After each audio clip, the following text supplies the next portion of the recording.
안녕하세요. TQQQ 연구소입니다. 지난주 미국 주식은 4주 연속 상승했습니다. 2024년 후반 이후 가장 긴 연승입니다. 같은 주말 미국 해군은 인도양에서 이란산 원유 운반선들을 강제로 돌려세우고 있었고, 토요일 위성 사진은 400만 배럴이 봉쇄선을 뚫고 이란으로 빠져났다는 사실을 확인해줬습니다.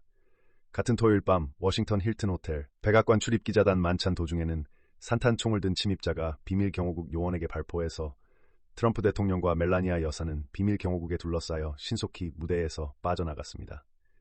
국제에너지기구는 지금 호르무즈 해협을 세계 석유시장 역사상 가장 큰 공급 차단이라고 부릅니다. 브렌트유는 한 달 만에 배럴당 106달러를 찍었고, 미국 원유 ETF인 USO는 연초 대비 92% 올라 있습니다. 전쟁의 강도는 한 단계 더 올라갔는데 주식은 사상 최고가를 갱신한 한 주. 같은 시간에 한 화면에서 어떻게 이 두 장면이 동시에 가격을 매기고 있는가? 이게 이번 주 첫 영상의 출발점입니다. 그리고 시장은 이 괴리를 자기 마음대로 끌고 갈 수 없습니다. 이번 주 4일 사이에 FOMC, 1분기 GDP 잠정치, 3월 핵심 PCE, 그리고 마이크로소프트, 메타, 아마존, 알파벳, 애플의 실적이 한꺼번에 쏟아집니다. 그중 한 자리는 제롬 파월 의장의 마지막 기자회견입니다. 한쪽으로 정산이 끝납니다. 지난주가 어떤 한 주였는지부터 정확히 짚고 가겠습니다. 지난주 5거래일 종가 기준입니다. S&P 500 플러스 0.5%, 나스닥 플러스 1.5%, 다우는 마이너스 0.44%로 마이너스. 표면 숫자만 보면 무난한 한 주처럼 보입니다. 그런데 안을 들여다보면 이야기가 완전히 달라집니다. 반도체, SOXX는 한 주에 11.04% 올랐습니다. 4월 한 달로 보면 36.35%, 연초 대비 47.24%, 같은 기간 QQQ는 4월에 13.62% 올랐고, 연초 대비 8.42% 올랐습니다. 정리하면 4월 나스닥 상승분의 절반 이상이 반도체 한 섹터에서 나온 셈입니다. AMD는 한 주 24.94%, 4월 한 달 65.46%, 연초 대비 55.64% 올랐습니다. 단 한 달 안에 시가총액으로 약 2,200억 달러가 늘었습니다. AMD의 현재 시가총액이 약 5,670억 달러라는 점을 같이 두고 보면 한 달 전 대비 회사가 약 65% 더 큰 회사가 됐다는 의미입니다. 매그니피센트 7 안에서 단연 가장 빠른 한 달이었습니다. 엔비디아는 비교적 조용했습니다. 주간 플러스 3.27%, 4월 플러스 18.5%, 연초 대비 플러스 10.29%. 시가총액은 5조 1천억 달러를 넘겼지만 같은 기간 AMD에 비하면 평온한 흐름이었습니다. 시장이 처음으로 AI 인프라의 두 번째 다리를 가격에 매기기 시작한 한 주였습니다. 다우 종목들은 주간 마이너스 0.44%로 빠졌고, 매그니피센트 7 안에서는 테슬라 혼자 마이너스 6.07% 떨어졌습니다. 같은 미국 시장 안에서 한쪽은 마이너스, 한쪽은 사상 최고가, 약 2%포인트 가까이 벌어진 격차는 폭이 매우 좁은 랠리라는 신호이고, 좁은 랠리는 한쪽이 흔들리는 순간 빠르게 무너질 수 있는 구조라는 점이 위험 요인입니다. 4월 한 달로 봐도 테슬라는 마이너스 1.30%, 연초 대비 마이너스 14.10%, M7 안에서 유일한 마이너스이고, 시가총액 손실폭은 약 200억 달러에 가깝습니다. 자율주행 사이버캡 출시 일정이 밀렸다는 보도, 새 모델 라인업이 또 미뤄졌다는 보도가 한 주 안에 연달아 나왔습니다. M7이라는 단어로 7종목을 묶어서 이야기하던 시대는 적어도 4월 한 달은 끝난 것으로 봐야 합니다. 가장 흥미로운 건 변동성과 안전자산 쪽입니다. 빅스는 한 주에 7.04% 올랐습니다. 사상 최고가를 갱신하는 한 주의 변동성이 오히려 올라간 겁니다. 4월 전체로 보면 마이너스 23.76%지만 절대 수치가 18.71까지 다시 올라온 건 의미가 있습니다. 시장은 환호하면서도 한쪽 발은 빼고 있다는 신호입니다. 같은 한 주 동안 GLD는 마이너스 2.84% 빠졌습니다. 호르무즈 봉쇄와 중동 휴전 결렬 위험 한복판에서 금은 오히려 빠지는 흐름이었습니다. 4월 전체로도 마이너스 1.04%. 시장은 이번 지정학 위기를 매크로 충격으로 분류하지 않고 있다는 신호입니다. 채권 쪽도 비슷했습니다. TLT 한 주 마이너스 0.41%, 4월 플러스 0.52%, 10년물 수익률 4.31%. 모든 매크로 이벤트를 앞두고 채권은 거의 움직이지 않았습니다. 보통 큰 이벤트 직전 채권에서 먼저 신호가 나옵니다. 침묵 자체가 신호일 수 있다는 게 베테랑들의 반응입니다. 여기까지가 표면입니다. 이 모든 숫자를 합쳐놓고 보면 결론은 한 가지입니다. 지난주 시장은 AI 인프라가 한 단계 위로 이동했다고 가격을 매겼고, 동시에 전쟁은 우리가 신경 쓸 일이 아니라고 결론지었습니다. 이 두 가지 판단이 동시에 맞아야 이번 주 빅테크 어닝과 FOMC를 안 깨고 지나갈 수 있습니다. 이제 반대편 이야기로 넘어가겠습니다. 인텔과 AMD가 환호하는 동안 미국 해군은 인도양에서 이란 유조선들과 마주 보고 있었습니다. 지난주 미군은 이란 국적 유조선 최소 3척을 차단했습니다. MV 히어로2, MV 헤디, MV 도레나, 인도, 말레이시아, 스리랑카 인근에서 다른 곳으로 강제 회항시켰고 그중 한 척은 미국 항구 쪽으로 끌려가고 있습니다. 추정가치 3억 8천만 달러어치 원유입니다. 양쪽 다 자기 진영의 승리를 주장하면서 일종의 비대칭 봉쇄전이 벌어지고 있는 상태입니다. 이 그림을 본 사람이 있다면 한 사건을 떠올릴 겁니다. 1980년대 이란, 이라크 탱커 전쟁. 1984년부터 1988년까지 4년 동안 페르시아만에서 451척의 유조선과 상선이 공격당했습니다. 그때도 양쪽 다 상대방의 원유 수출을 막으려고 했고 최종적으로 미국 해군이 호위함 작전을 펼치며 이란 함대 일부를 격침시키는 단계까지 갔습니다. 1988년 7월에는 미국 순양함 빈센스가 실수로 이란 민항기를 격추해 290명이 사망하는 비극도 있었습니다. 지금과 그때의 차이는 이렇습니다. 그때 미국은 이라크 편에 서서 약자였던 이란을 압박하던 입장이었다면 지금은 미국 자신이 이란 봉쇄의 주체이자 동시에 휴전 협상의 주체입니다. 이중 역할입니다. 어느 한쪽 카드를 강하게 쓰면 다른 한쪽 카드의 협상력이 깎이는 비대칭 구조입니다. 주말 트럼프 대통령의 발언을 시간순으로 보면 이 이중성이 더 명확해집니다. 일요일 한국 시간 새벽 12시 24분부터 폭스뉴스 인터뷰에서 트럼프가 말한 내용을 정리하면 이렇습니다. 이란 전쟁은 곧 끝날 것이고 우리가 승리할 것이다. 이란이 대화하고 싶다면 우리에게 전화하라. 그러나 우리는 이란의 핵물질을 협상의 일부로 압류할 것이다. 같은 인터뷰 안에서 협상의 문은 열어두고 있다는 메시지와 강경 메시지가 한꺼번에 나왔습니다. 그래서 지금 백악관의 태도는 봉쇄는 유지한다, 외교 채널은 열어둔다, 협상이 안 풀리면 군사 옵션도 살아있다, 이렇게 정리됩니다. 이란 외무장관 아라그치는 같은 시간에 오만 술탄과 만난 뒤 파키스탄을 거쳐 모스크바로 향했습니다. 푸틴 대통령과 만나기 위해서입니다.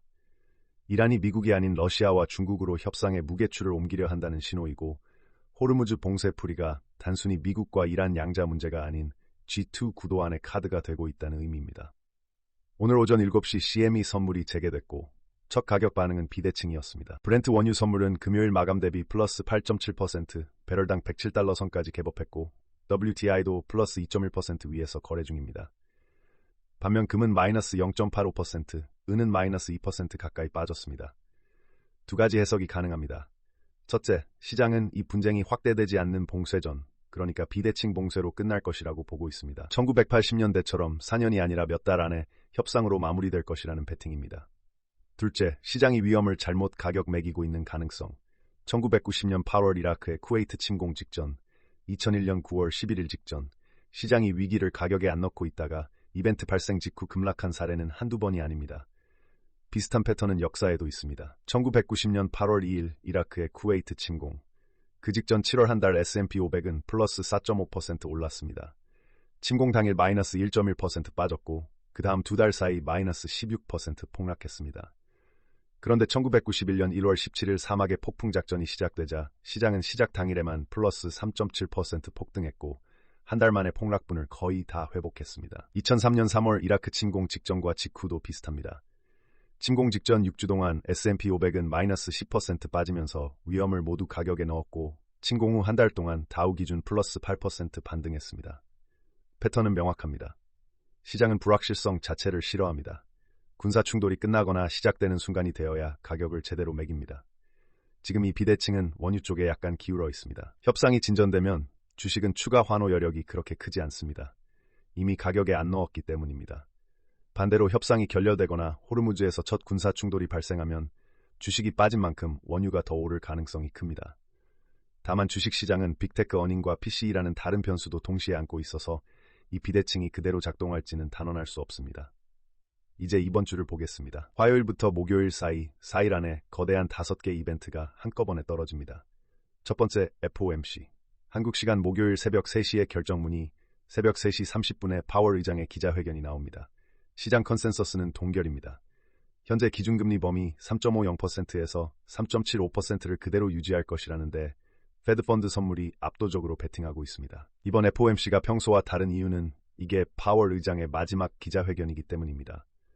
파월의 의장 임기는 5월 15일에 공식 종료됩니다. 후임으로는 트럼프 대통령이 지명한 케빈 워시가 지난주 상원 인사청문회에 나섰습니다. 그동안 워시 인준의 발목을 잡고 있던 게 법무부의 파월 형사조사였는데 지난 금요일 그 조사가 중단됐습니다. 톰 틸리스 공화당 상원의원이 파월 조사가 끝나기 전에는 워시 인준을 맡겠다고 했던 약속이 풀린 셈입니다. 길 하나가 열렸습니다. 파월 본인은 후임이 인준될 때까지 의장 직무대행 신분으로 남겠다고 이미 말해뒀습니다. 그러니까 이번 수요일 미국 시간, 한국 시간 목요일 새벽 파월의 기자회견은 단순한 정책 메시지를 넘어 퇴임 직전 의장이 시장에 남기는 마지막 정리 발언이 됩니다. 만약 파월이 마지막 회견에서 이번 주기는 이미 충분히 제약적이라는 식의 비둘기파적 한 주를 흘리면 시장은 그 한 주를 다음 인하 사이클의 시작점으로 곧바로 가격에 매길 수 있습니다. 두 번째와 세 번째, GDP와 핵심 PCE. 한국 시간 목요일 저녁 9시 30분 동시 발표입니다. 애틀랜타 연준의 GDP 나우 모델은 4월 21일 기준 1.2%를 가리키고 있습니다. 4월 9일 1.3%에서 더 떨어진 수치입니다. 2025년 4분기 GDP가 2.3%였으니까 1분기에 한 번에 1%포인트 이상 둔화된다는 게 시장 컨센서스입니다. 만약 실제 발표치가 1.2%보다 더 나쁘게 나오면 빠른 둔화 신호로 해석될 수 있고 반대로 1.5% 이상이면 경기는 식지 않았다는 신호로 읽힙니다. 핵심 PCE는 연준이 가장 중시하는 인플레이션 지표입니다. 2월 핵심 PCE가 연율 3.0%였습니다. 연준이 목표로 하는 2.0%보다 1%포인트 위에서 멈춰 있는 상태입니다.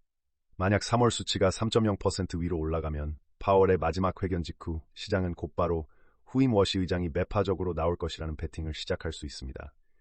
반대로 2.7% 정도로 떨어지면 시장은 기준금리 인하의 길이 다시 열렸다고 환호할 수 있습니다. 침묵하던 채권 시장이 한 번에 반응할 가능성이 큰 자리입니다. 네 번째, 빅테크 어닝. 미국 시간 수요일 마감 후 한국 시간 목요일 새벽 5시에서 7시 사이입니다. 마이크로소프트는 컨센서스가 EPS 4.07달러, 매출 814억 달러입니다. 진짜 관전 포인트는 애저 클라우드 매출 성장률과 차세대 자본 지출 가이던스입니다. AMD가 받은 자본 지출 흐름을 마이크로소프트가 확인해주느냐가 이번 주 반도체 랠리의 지속 여부를 결정합니다. 메타는 컨센서스가 EPS 6.71달러, 매출 555억 6천만 달러, 매출 31.3% 증가가 컨센서스입니다. 31.3%가 그대로 나오면 메타는 매그니피센트 7 안에서 가장 빠르게 성장하는 회사가 됩니다. 핵심은 광고 매출 외에 메타가 자체 데이터 센터 자본 지출을 어떻게 가이드하느냐, 그리고 라마 모델 다음 세대에 대한 언급이 나올지입니다. 지난주 메타는 일부 부서 정리해고 발표가 있었습니다. AI 자본 지출이 사람 비용을 줄이는 형태로 이어지고 있는지 첫 단서가 같이 나옵니다. 아마존은 컨센서스가 EPS 1.61달러, 매출 1771억 8천만 달러. 핵심은 AWS 성장률입니다. 마이크로소프트 애저, 구글 클라우드와의 3파전에서 AWS 점유율이 어떻게 움직이고 있는지에 대한 가이드라인이 나옵니다. 알파벳은 같은 날 발표입니다. 검색 광고, 구글 클라우드, 그리고 제미나이 모델 채택률이 핵심입니다. 다섯 번째, 애플.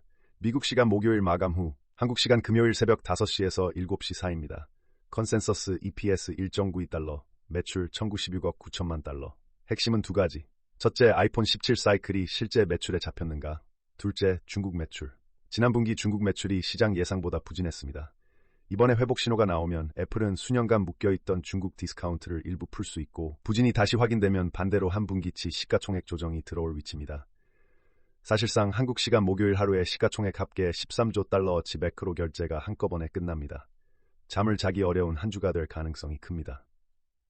이번 주를 더 깊이 보기 전에 4월 한 달 시장이 어디까지 와 있는지 한번 짚고 가겠습니다. 4월 한 달 QQQ 플러스 13.62%, TQQQ 플러스 44.71%, SOXX 플러스 36.35%. 4월이 끝나기 4거래일이 남은 상태에서 이 숫자입니다. 한 달에 QQQ가 13% 가까이 오르는 일은 자주 있는 일이 아닙니다. 지난 10년 사이 비슷한 사례는 2020년 4월 코로나 V자 반등의 첫 한 달, 2023년 1월 챗 GPT 모멘텀 첫 한 달, 그리고 2024년 11월 트럼프 당선 직후 한 달 정도가 전부입니다. 그때마다 그 다음 한 달이 결정적이었습니다. 오늘 한국 시각 기준 핵심 시간표를 한번 정리하겠습니다. 오늘 밤 10시 30분 미국 정규장 개장, 목요일 새벽 3시 FOMC 결정문과 3시 30분 파월 마지막 회견, 새벽 5시에서 7시 사이 마이크로소프트와 메타, 아마존, 알파벳 어닝, 같은 날 저녁 9시 30분 GDP와 핵심 PCE 동시 발표, 그리고 금요일 새벽 5시에서 7시 사이 애플 어닝. 이 5시점이 이번 한 주 시장의 모든 가격을 결정합니다. 이번 주 5개 이벤트가 다 무사히 지나가면 5월 초 매그니피센트 7의 새로운 시가총액 지형이 완성됩니다. 4월의 멜트업이 5월로 이어질지 균열로 끝날지 답은 목요일 하루에 다 나옵니다. 지금까지 TQQQ 연구소였습니다.